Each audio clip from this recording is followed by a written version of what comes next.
Spirit is able to outwit the Wranglers and freeze the herd, but in doing so, he himself gets caught.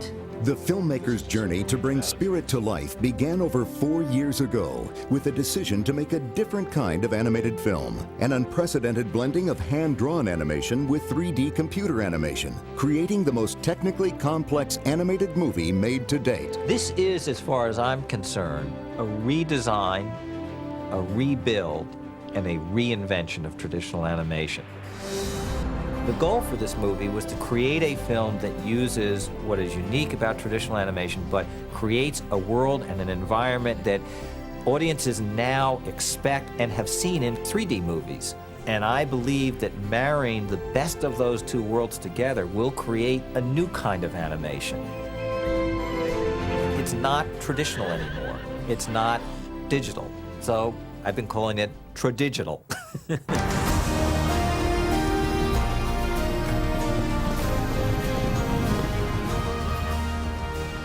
The tools and technologies developed for Spirit are some of the most advanced that have ever been created for animated filmmaking. So now we have very powerful machines in the hands of animators, and the result of that you will see in Spirit.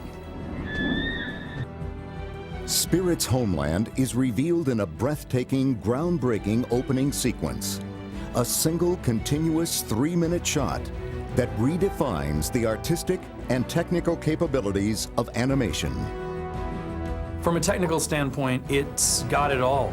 The camera going through those canyons and over that river and flying with that eagle, things that were virtually impossible before we were able to do that. It is everything that can be done in animation.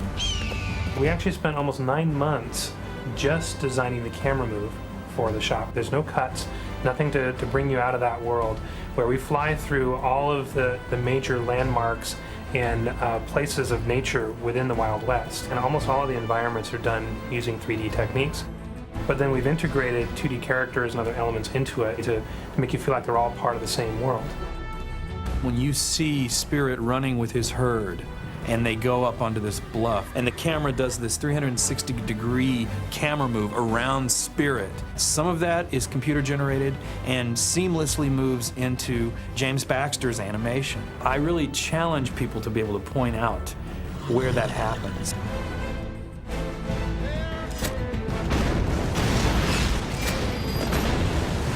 In Spirit, the effects were very naturalistic. So, you know, there's a lot of organics, water, fire, dust.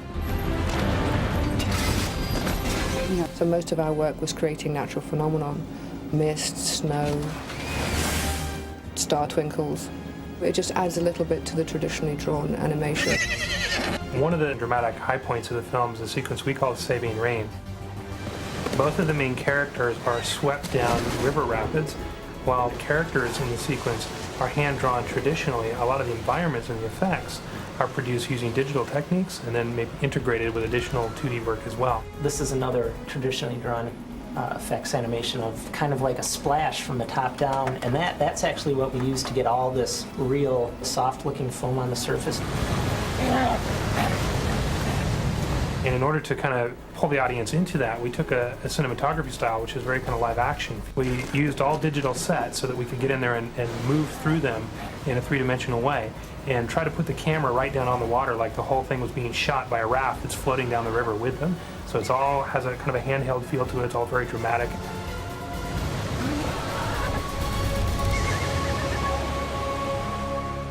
Being able to create effects that fit into some of these beautifully painted backgrounds and with some of this amazing animation, to just know all of the people that are crafting all of this and putting it together and how much thought goes into every scene, it's quite awe-inspiring, actually.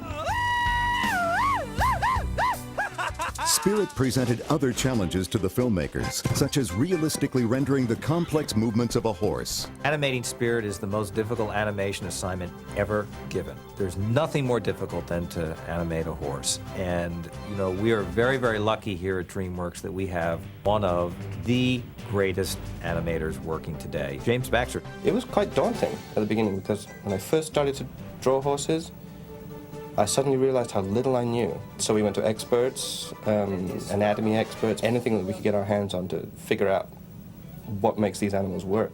This is a subject that has confused many, many people. There are pictures of Leonardo da Vinci struggling with this view himself. And it's a huge achievement to be able to show a horse gallop correctly, because there's a lot of parts.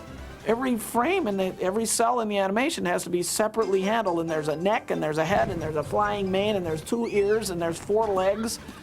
That's terribly complicated to control that from one frame to the next to the next. It's tough to do expression. So my job is not to force you to do a perfectly anatomically accurate horse. My point is to give you your point of departure so that you know just how far you can push it. So we had to design his face in such a way that it still felt like a horse, but it had elements to it that you could convey emotion with, like eyebrows. I mean, real horses kind of don't have eyebrows. They have eye ridges, but not a big dark eyebrow like we have. It's a very useful device in animation, your eyebrows, to convey emotion. The single most overriding thing that is not just that the anatomy is technically correct, but what drives the animator's pencil is what's in the animator's heart.